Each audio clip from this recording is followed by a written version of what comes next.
Mes bien chers frères,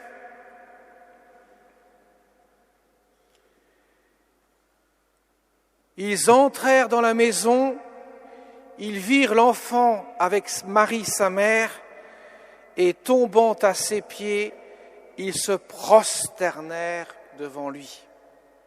Nous dit saint Matthieu dans l'évangile de ce dimanche au cours duquel nous fêtons l'épiphanie de notre Seigneur Jésus-Christ. Mes chers amis, l'épiphanie, ce mot qui vient du grec, signifie apparition, signifie manifestation de la divinité du Christ Jésus. Dans les premiers temps de l'histoire de l'Église, nous fêtions bien plus d'ailleurs l'épiphanie que Noël, que la nativité du Christ. D'ailleurs, cette épiphanie était associée à deux autres événements qui se réaliseront 30 ans plus tard, à savoir le baptême du Seigneur que nous fêterons dimanche prochain, et le premier signe que Jésus accomplira auprès de ses apôtres, autour de ses apôtres, qui est relaté dans l'évangile de Saint Jean, qu'on appelle les noces de Cana. À chaque fois, Jésus est manifesté comme Dieu. Et là, les mages se prosternent, adorent Jésus. Alors, il y a beaucoup de choses à dire sur ce mystère de l'épiphanie, car nous avons 3 mages qui ne sont pas des Juifs, qui sont des païens, qui viennent de l'Orient, notamment Isaïe en parle, de Saba, de Séba, sur dos de chameau, donc vient de très loin, qui signifie toutes les nations, l'universalité du salut qui est annoncée à travers la venue des mages. Le prophète Jérémie en parlera aussi, le Messie ne vient pas que pour les Juifs, il vient pour l'univers, pour l'humanité tout entière. Et voilà que ces mages se laissent guider par une étoile. Les bergers sont venus à la crèche parce que l'ange du Seigneur les a invités à venir et ils se sont hâtés à venir, se prosterner, adorer l'enfant de la crèche, le Sauveur, celui qui est annoncé par les prophètes.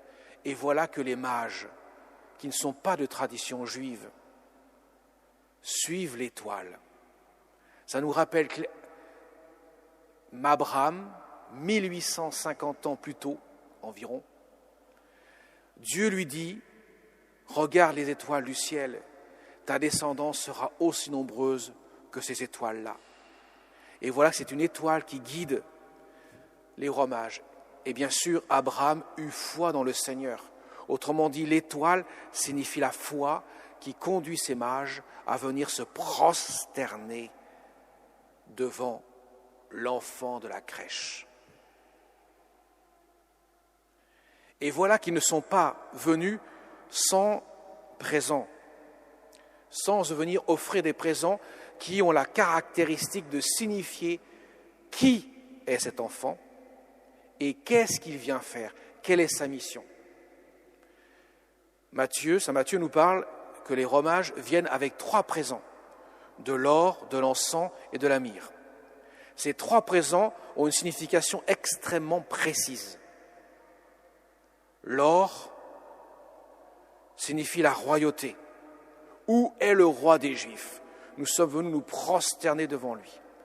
Ils reconnaissent en cet enfant le roi des Juifs.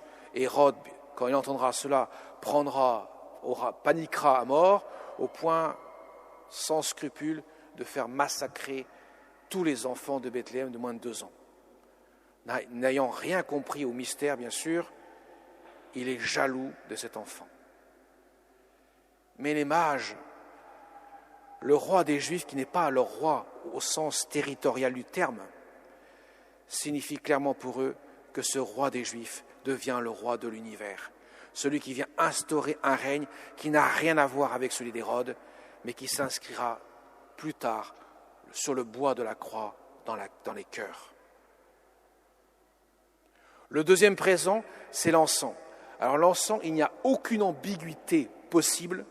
L'encens, dans l'Antiquité, était exclusivement offert à la divinité. Même au début de l'ère chrétienne, les chrétiens seront considérés par leurs contemporains comme les premiers athées de l'histoire de l'humanité, parce qu'ils refuseront de faire brûler de l'encens devant l'effigie de l'empereur Auguste César. Ils refuseront de reconnaître César comme un dieu. Voilà pourquoi ils diront « Nous ne ferons pas brûler de l'encens devant l'effigie de l'empereur ». Et ils seront persécutés en partie à cause de cela. En venant d'offrir de l'encens à cet enfant-là de la crèche et en se prosternant devant lui, il l'adore comme un Dieu. Il est le Dieu unique, le Dieu venu dans le monde sous l'apparence d'un enfant, le Dieu qui s'incarne, qui se fait chair pour venir sauver l'humanité. Nous avons donc l'identité de cet enfant, il est roi et il est Dieu. Le troisième présent que les mages apportent, c'est la myrrhe. La myrrhe a cette caractéristique particulière, c'est qu'elle est utilisée par les Hébreux lors des soins funéraires. Nous sommes dans un pays qui fait très chaud, forcément, ça sent évidemment au bout d'un certain temps. Donc on fait une certaine toilette, certains soins funéraires, on utilise de la myrrhe. Et la myrrhe a deux particularités, deux caractéristiques essentielles, à savoir que c'est une résine d'une plante qui a pour première caractéristique d'être extrêmement amère. Et la seconde caractéristique, c'est qu'elle a un parfum exquis, l'un des plus grands parfums de l'Orient. Et effectivement, la myrrhe signifie précisément que cet enfant sera mis au tombeau, même s'il n'aura pas eu les soins funéraires, parce que en hâte, on doit le mettre au tombeau avant la tombée de la nuit, avant la venue du sabbat, qui se trouvera être ce jour-là, le jour de la Pâque juive. Donc voilà pourquoi Marie-Madeleine viendra au matin de Pâques pour apporter cette myrrhe et faire les soins funéraires. Mais Jésus ne sera plus là.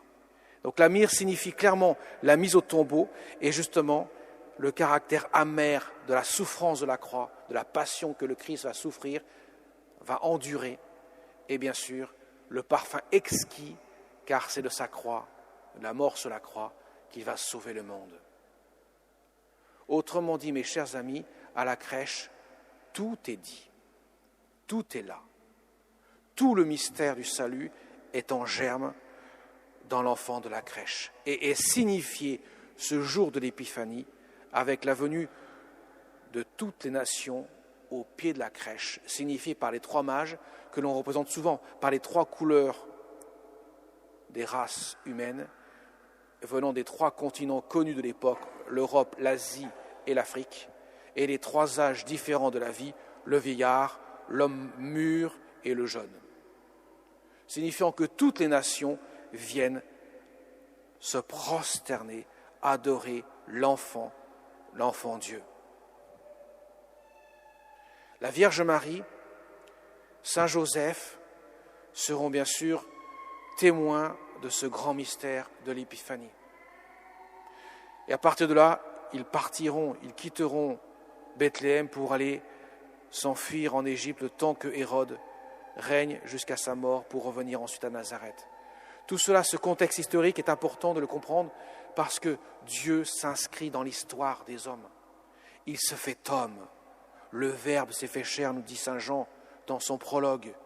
Dieu vient habiter l'humanité avec ce qui va avec, toute la misère que Jésus devra porter sur lui pour sauver l'humanité du désastre du péché qui conduit à la mort éternelle. Ah, mes chers amis, cela nous révèle deux choses. La première chose, c'est qu'on ne peut pas connaître l'enfant sans la foi. Aussi bien l'ange du Seigneur qui conduit les bergers à la crèche que les mages sont guidés par l'étoile qui brille dans le ciel, qui vient s'arrêter au-dessus de la crèche, ce mystère de la foi est essentiel pour reconnaître qui est cet enfant et ce qu'il vient faire. La seconde chose, mes chers amis,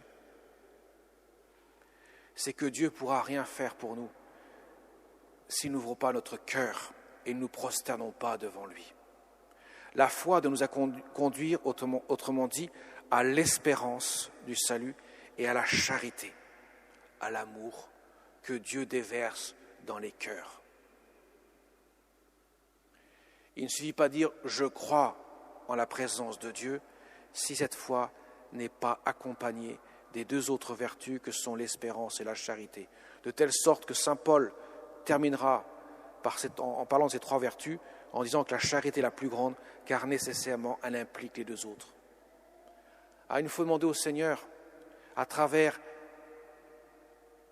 l'intercession de notre Mère du ciel, celle dont dira saint Luc, qui ne cessait de méditer et de contempler tous ces événements dans une foi intacte, inébranlable, adorant son Dieu, le Dieu de l'univers, de tout son cœur, malgré les incompréhensions dont elle pouvait vivre. Demandons-lui aussi de nous aider à vivre cette foi qui nous conduit à aimer de l'amour de Dieu et à vivre de cet amour qui nous donne ainsi part à la divinité. Je terminerai par là. Ne l'oublions jamais, Dieu s'est fait homme pour que l'homme devienne Dieu avec la grâce de Dieu. Amen.